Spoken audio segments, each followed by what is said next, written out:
Bom dia a todos, a paz do Senhor a todos que me escutam.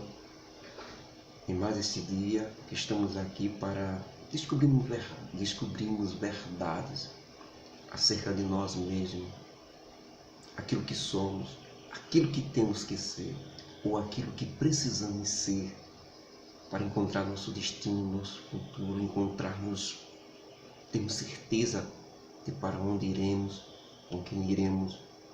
São verdades indiscutíveis que nos faz ser mais fortes, porque segundo o próprio Senhor Jesus Cristo, conhecereis a verdade e a verdade vos libertará. Isso em toda a esfera de sua vida. Quando o homem conhece a verdade, quando o homem sabe das coisas, ele se torna mais forte, ele se torna mais seguro em suas decisões. Ele sabe exatamente o que vai fazer. Por isso que suas decisões são pautadas a ele. Boas ou más, ele terá que arcar com suas responsabilidades. Se de todo jeito, sem conhecimento ou com conhecimento, vai ter que arcar com suas responsabilidades, é melhor arcar com suas responsabilidades sabendo das coisas. Porque a ignorância ou a falta de conhecimento leva todos à destruição. Conhecer as coisas, saber as coisas, faz com que o homem se sinta realmente homem, imagem, criatura de Deus, para tomar decisão correta. Então nós ficamos ontem sobre o grande passo que Jesus Cristo deu para finalmente nós voltarmos a ter comunhão com Deus. Vimos lá no começo que Adão perdeu esta comunhão quando desobedeceu a Deus. Depois veio o sacrifício de Caim e Abel, não conseguimos. A humanidade se tornou má demais, né? Um vírus terrível na humanidade que fez com que Deus mandasse o dilúvio e de apenas um homem, Noé, e seus 3 filhos fizessem uma nova geração de seres humanos. Nesta nova geração de seres humanos fracassou de novo porque apareceu sempre um a quem Satanás toma e leva no seu controle. Então estragou tudo, não deu certo. Depois vemos a chamada de Abraão pela fé, período patriarcal, mesmo assim os 12 filhos, Abraão, Isaac e Jacó, quando foi para os 12 filhos, somente José se destacou, porque os outros 11 fizeram tudo quanto é de errado, até vender o seu irmão. Então não deu certo. Depois veio a lei com Moisés, né? Deus deu a lei, formou a nação de Israel e deu a lei para que o povo, através da lei, conseguisse essa comunhão de volta. Mas ficou sempre no zero, porque o sangue dos sacrifícios de animais cobriam os pecados, mas não perdoava. Porque é impossível que sangue de animais possa perdoar pecado. Então veio Jesus Cristo, o Deus conosco, o Emanuel, o Salvador. Ele se esvazia, ele mesmo se esvaziou a si mesmo, tomando a forma de homem. Na forma de homem se humilhou, cumpriu toda a lei, todos os mandamentos, como ele mesmo prometeu. Ele não disse em nenhum momento que nós poderíamos cumprir a lei. Nós não podemos cumprir a lei de Moisés. Todos pecaram, destituídos estão da glória de Deus e condenados. Porque em pelo menos um ponto você peca da lei. Então é impossível que você consiga a salvação pela lei de Moisés. A lei é pura, santa, maravilhosa, perfeita lei. A lei de Deus dada a Moisés. Certo? O problema é o homem vendido sob pecado, com o vírus do pecado, conseguir cumprir essa lei. Não consegue. O que é que Jesus Cristo veio? Sem pecado, nasceu sem pecado, viveu sem pecado, sempre com comunhão com Deus. Mas no final tomou os pecados de toda a humanidade, de todos aqueles que um dia vinham a aceitá-lo como Salvador. Ele tomou esses pecados e pagou por eles na cruz do Calvário. Agora sim, com sangue santo, não sangue de animais, mas com sangue santo, o véu do templo se rasgou de alto a baixo, as estruturas dos céus foram abaladas com o grande sacrifício de Jesus Cristo ali na cruz do Calvário, Deus recebendo este sacrifício limpo, santo e agradável a Deus, perdoou os nossos pecados, abriu a porta e nos deu direito a entrar no santuário de Deus pela fé e pela oração. Agora não precisamos mais de sacrifícios. Não precisamos estar sacrificando animais para tentar reatar a comunhão com Deus. A comunhão foi reatada, que Adão perdeu lá no paraíso, foi reatada novamente através do único sacrifício de Jesus Cristo na cruz do Calvário. Pai, perdoa-os, porque eles não sabem o que fazem. Em tuas mãos entrego o meu espírito. Consumou a obra. No terceiro dia, dia da ressurreição, ele ressurge dentre os mortos e diz que é-lhe dado todo o poder no céu e na terra. Assume a dianteira do mundo, do universo, de tudo. O Pai agora entrega todas as coisas na mão de Jesus Cristo e ele hoje governa. E o mundo humano? Se Jesus Cristo governa o universo, e nós, os humanos, como é que ficou nossa situação? Os homens continuam sendo homens, certo? A terra, as riquezas, poder social, tudo que o homem faz aqui continua sendo controlado por Satanás. O que Deus salvou, o que Jesus Cristo salvou, foi a alma dos homens. O corpo não. O corpo vai ter a sua redenção, mas não agora. Por enquanto foi a alma do homem que foi salva. Quer dizer, daqueles que aceitarem como Salvador de sua vida, deu-lhes o poder, por adoção, de serem feitos filhos de Deus. Então, qual é a situação do homem agora? Redenção da alma e espírito está pronto, como disse Jesus, mas a carne é fraca. O espírito está pronto, consumou a obra, a salvação foi dada aos homens, mas a carne é fraca, ainda está no mesmo corpo, né, descendente de Adão, a origem de Adão. O homem espiritual, Adão, morreu, e o novo homem, Jesus Cristo, nasceu dentro de todos aqueles que aceitaram ele como Salvador. Mas o corpo ainda vive. Então a luta agora é entre o espírito e o corpo, carne e espírito. E sempre a decisão continua do homem.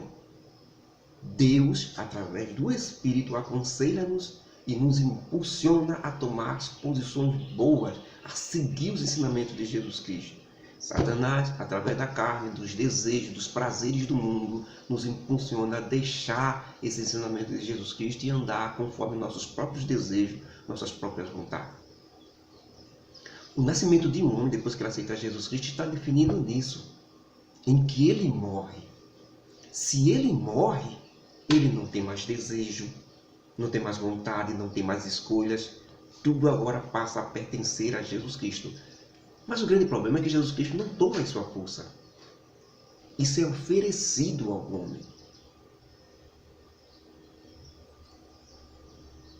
Jesus Cristo teve que dizer, naquele tempo, a muitos de seus discípulos, e ele continua dizendo até os dias de hoje, ele diz agora a mim, e diz agora a você que está me escutando: quem quiser vir após mim, me seguir, negue-se a si mesmo, negue suas vontades, negue seus desejos, tome a sua cruz de cada dia, problemas, dificuldades, e siga-me.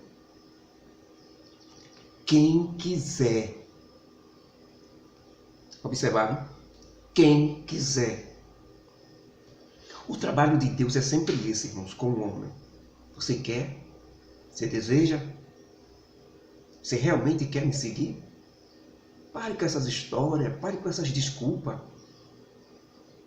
de religião, dos ensinadores que te ensinam, de pregadores. Pare com essas histórias, pare com essas fantasias, esses contos da carochinha. Quer me seguir mesmo? Saiba das minhas vontades. Ele disse: examine as Escrituras, leia a Bíblia, leia os Evangelhos. Se realmente você quiser me seguir, você vai fazer isso. Pessoas que dizem que são seguidores de Jesus Cristo e não lê os Evangelhos, não lê a vida dele, não lê a biografia dele, que são os 4 evangelhos, Mateus, Marcos, Lucas e João. Tudo que Jesus ensinou, tudo que Jesus fez está ali. O que ele deixou para nós, o legado dele está ali. E eu nem sequer leio e digo que sou um seguidor dele. E como? Como eu provo isso? A salvação é outra coisa. Certo? Você está sendo displicente em não conhecer a vontade de Jesus. Por consequência disso, você pode pecar. Sem saber o que ele quer e o que ele ensinou, você pode pecar. Sempre dependendo dos outros, podendo ir lá e ler. Mas você só quer ouvir do pregador. Só quer ouvir do pastor. Só quer ouvir de fulano. Você nunca vai. Você está pensando que ele não sente isso, não? Que você não tem o mínimo interesse de ler. E quando começa a ler, começa logo a dar sono, dá vontade de parar. Você já percebeu isso? A falta de interesse de ler sobre o seu mestre? Percebeu isso já? Se não percebeu, perceba agora. E observe que ele sente isso. Certo? Você precisa aprender a gostar das coisas de Jesus Cristo.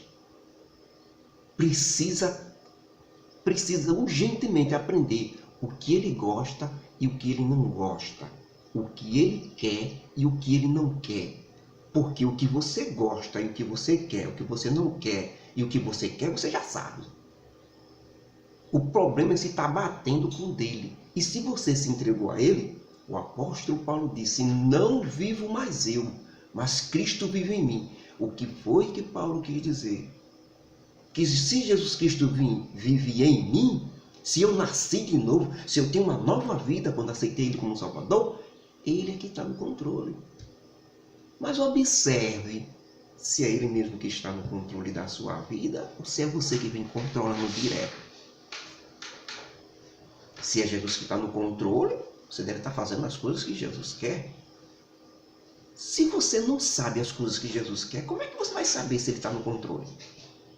Ou é você que manda até agora? Por isso essa expressão de Jesus Cristo, as palavras de Jesus não falham. Negue-se a si mesmo. Negar-se a si mesmo é o maior problema do ser humano. Negar você. Viu? Não pense que a sua guerra não é com fora não, não é com seus parentes, não é com o seu inimigo, não está fora não. O seu inimigo está dentro de você. Se você vencer seu eu, se você vencer a si mesmo, se George vencer ele mesmo, abre caminho para que Jesus Cristo tome conta. E uma vez Jesus Cristo tomando conta, o Espírito Santo guia. O Espírito Santo, uma vez guiando, sua religião não vai lhe guiar. Seu pastor não vai lhe guiar. Seu líder espiritual não vai lhe guiar. Certo? Quem vai lhe guiar é o Espírito Santo. Você vai conhecer da Bíblia, você vai conhecer de Deus, você vai discernir o que é espiritual do espiritual. Sabia disso? Diferenciar a religiosidade de seguir Jesus Cristo. Diferenciar denominações religiosas, evangélicas, de toda, separar de igreja do Senhor Jesus Cristo. Não é a mesma coisa. Muito diferente. A igreja do Senhor Jesus Cristo é muito diferente das denominações e das religiões. Muito diferente. Agora, a igreja do Senhor Jesus Cristo pode estar dentro da denominação. Não é a denominação evangélica, mas ela está dentro da denominação. Somos irmãos. Somos nós que seguimos Jesus Cristo, seus ensinamentos. Não seguimos a denominação, seguimos Jesus Cristo. Fazemos parte da denominação, mas seguimos Jesus Cristo. O alvo é Jesus Cristo. Estamos defendendo o evangelho que a denominação prega, porque se ela não pregar o evangelho, saia dela. Saia dela que o negócio não é de Deus. Ela tem que defender o evangelho, a denominação. E ninguém precisa defender ela não. Certo? Denominações evangélicas não se defendem. Agora o evangelho se defende. apóstolo Paulo, nós fomos chamados para defender o Evangelho. Quem defende religião e defende denominação está perdido aí na batatinha, viu? Mas se estão falando isso, que deixe de falar. O Evangelho eu tenho respaldo para defender. Eu tenho certeza do que eu estou defendendo. Mas denominações evangélicas, todas elas têm seus erros. Eu vou defender erro? Eu vou cobrir erro? Não vou, não posso. A Bíblia condena isso. E não tem uma sequer que seja perfeita. É mentira. Todo aquele que dizer que sua denominação ou religião é perfeita é mentiroso. E como diz o apóstolo João, nele não há verdade, mas a mentira. E o mentiroso é filho do maligno. Somente a igreja é verdadeira. E a igreja é composta por pessoas. Não tem nome. O nome dela é a igreja. Organismo vivo. Pessoas vivas que Jesus Cristo chamou das trevas do erro para a verdade e para a luz. Essa é a igreja do Senhor Jesus Cristo. Amanhã nós vamos aprofundar muito mais sobre a igreja, sobre a verdade. Mas fique com esta palavra hoje. Negue-se a si mesmo. Primeiro ponto para você descobrir que você é a igreja do Senhor Jesus Cristo, quando você nega a você mesmo. Isso pode acontecer todos os dias, viu? Todos os dias eu preciso estar me negando. É verdade. Todos os dias. Negar-se a si mesmo todos os dias é consertar os erros. Aquele que não faz isso não pode seguir Jesus Cristo. Se vós não amardes uns aos outros, não podereis ser meus discípulos. Você ama o seu próximo? 2 mandamentos. Para encerrar hoje, 2 mandamentos. O Senhor resumiu em toda a lei, de tudo que se tem ouvido sobre Deus até hoje. Jesus Cristo resumiu em 2 mandamentos principais. O primeiro, amar a Deus sobre todas as coisas, sobre tudo e sobre todos. Amar a Deus. E amar a Deus constitui-se em ouvir Ele e tomar decisão baseada naquilo que Ele ensinou. Isto significa amar, não é com a boca, não. Eu amo a Deus. Isso não importa, não vale. O que vale é se você está escutando o conselho de Deus e está obedecendo. Isso é que você prova que ama a Deus. E amar o teu próximo como a ti mesmo. É bem verdade que para nós seres humanos isso é difícil demais. Amar o teu próximo como a ti mesmo é eu desejar para o meu próximo tudo aquilo que eu quero para mim. Tudo de bom que eu quero para mim, eu vou ter que querer para o meu próximo. Esse meu próximo que Jesus falou inclui tudo e todos. Amai os vossos inimigos, bendizei os que vos maltratam, os que vos caluniam. É fácil? Amar seus parentes até que é bom. Tem irmãos que não amam nem os irmãos dentro das denominações. Imagine o inimigo que não ama nem seus parentes de carne, porque feriu, porque machucou ele. Tem raiva, tem rancor, tem ira. Não consegue amar. E aí, qual a situação? Precisa negar-se a si mesmo. Quem não consegue amar é porque está no domínio da sua vida e Jesus Cristo não está dominando. Mas é muito difícil amar o próximo. E Jesus não sabia disso? Sabia. Amar o teu inimigo? Certa vez os discípulos disseram para Jesus, dura esse discurso. Senhor, esse ensinamento é duro demais para a gente aceitar isso. Esses ensinamentos é duro demais, Jesus. Não dá não para fazer isso não. Isso aí, o que o Senhor está pedindo de nós é uma coisa muito difícil. A gente não tem condições de fazer isso não. E foi saindo um por um, indo-se embora. Quiseram não os ensinamentos não. E Jesus disse aos seus discípulos, aos apóstolos, e vocês não vão me deixar também não? Foi quando Pedro tomou a frente e disse, para quem iremos nós? Se essas palavras é duro ou não e a gente não consegue aguentar, mas para quem iremos nós? Somente tu tem salvação, tem palavras de salvação e vida eterna. O problema não é se o discurso está duro, o problema não é se o ensinamento é duro, é pesado. O problema é quem está ensinando. Se é Jesus que está ensinando, ele vai dar condições para você cumpri-lo. E ele deu.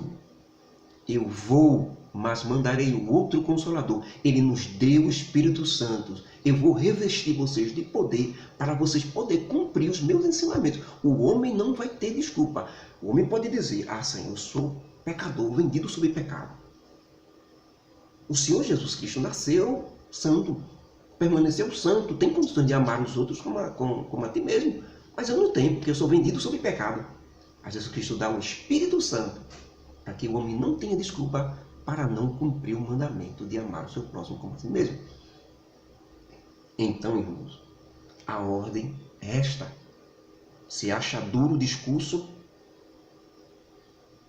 Jesus Cristo ensinou dizendo, aquele que busca encontra, o que bate se abre, e o que procura encontrará.